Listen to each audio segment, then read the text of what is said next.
ಅದು two wheeler GPS chips ನಿಮ್ಮ ಮೊಬೈಲ್ಗೆ ಕನೆಕ್ಟ್ ಮಾಡಿಕೊಂಡು ವೆಹಿಕಲ್ಸ್ಗಳನ್ನ ಇಟ್ಕೊಂಡ್ರೂ ಕೂಡ ಸೊ ದ್ಯಾಟ್ ನಿಮ್ಮ ವೆಹಿಕಲ್ ಯಾರೇ ತೊಗೊಂಡೋದ್ರು ಮಾಡಿದ್ರು ಕೂಡ you have some location that GPS chip doesn't cost much, it is less than 1000 rupees 2000 ರುಪೀಸಲ್ಲಿ ಸಿಗುತ್ತೆ ನಿಮಗೆ. ಸೊ ಅದನ್ನು ನಿಮ್ಮ ಮೊಬೈಲ್ಗೆ ಕನೆಕ್ಟ್ ಇದ್ರೂ ಕೂಡ GPS ಚಿಪ್ ಕಣ್ಣಿಗೆ ಕಾಣೋದೇ ಇಲ್ಲ ನೀವು ಗಾಡಿಯಲ್ಲಿ ಎಲ್ಲಿಟ್ಟಿದ್ದೀರಿ ಅಂತಂತೇಳಿ. So that they can trace their vehicle. So ಅದು ಕೂಡ ಸಾಕಷ್ಟು ಸೇಫ್ಟಿ ಮೆಜರ್ಸ್ಗಳನ್ನ ಕೂಡ ಅವರು ಮಾಡ್ಕೋಬೋದು.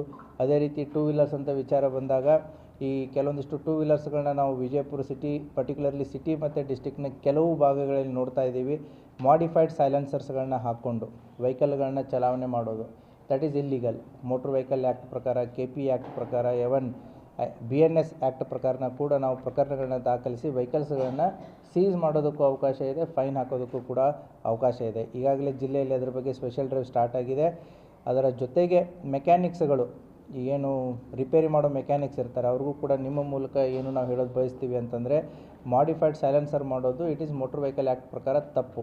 ಅದು ಶಬ್ದ ಮಾಲಿನ್ಯ, ವಾಯು ಮಾಲಿನ್ಯ ಮಾಡೋದಷ್ಟೇ ಅಲ್ಲದೆ ಇಟ್ ಈಸ್ ಅಗೇನೆಸ್ಟ್ ದ ಕಾನೂನು. ಹಾಗಾಗಿ ಯಾರು ಮೆಕ್ಯಾನಿಕ್ಸ್ಗಳು ಇದನ್ನು ಮಾಡಿಫೈಡ್ ಸೈಲೆನ್ಸರ್ ಮಾಡಿಕೊಡ್ತಾರೆ ಅವ್ರ ಮೇಲೂ ಕೂಡ ನಾವು ಕ್ರಮಗಳನ್ನ ಕೈಗೊಳ್ಳಬೇಕಾಗತ್ತೆ. ಹಾಗಾಗಿ ಮಾಡಿಫೈಡ್ ಸೈಲೆನ್ಸರ್ಸ್ಗಳನ್ನು ನಾವು ಯಾವುದೇ ಕಾರಣಕ್ಕೂ ಅಲೋ ಮಾಡೋಕ್ಕಾಗಲ್ಲ. ಆ ವೆಹಿಕಲ್ಸ್ಗಳನ್ನ ಸೀಸ್ ಮಾಡಲಾಗುತ್ತೆ, ಪ್ರಕರಣಗಳನ್ನ ದಾಖಲು ಮಾಡಲಾಗುತ್ತೆ. ಅದರ